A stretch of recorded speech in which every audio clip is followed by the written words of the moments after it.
Odobisin ahinie ofa a edikan. Ebre bi a etwem na ohene ba bi a wofre no Kofi Boache eti kuro bi a wofre no Sankofa yemu.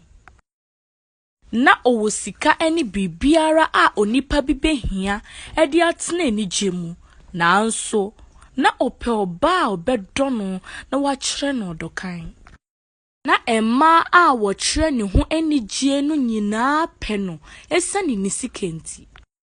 Oye na adwen se obeye ne ho se hieni na wakohwehwe odokan.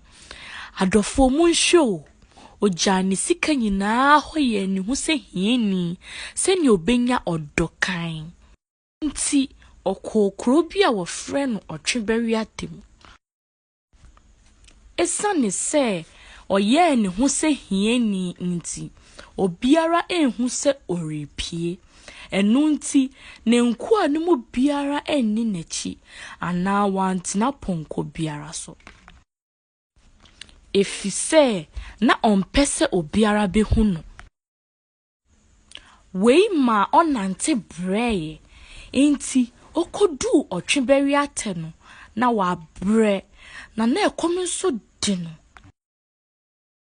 Adofo mu show ohene ba de bie aduane ebusu woni fie hwese odokan nti ekomi kuno.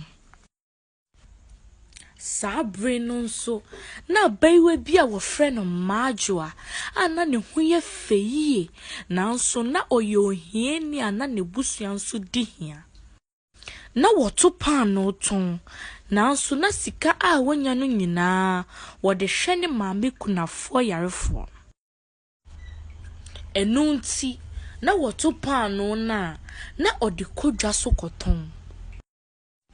Ohene ba Kofi Boache eye na adwen se obekọ Otweberi atedwa so. Odu ho no oye na adwen se obehwehwe eduane ato.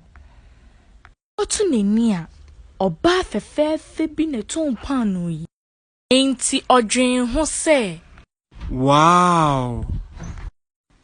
Adofo some pese ye toa so.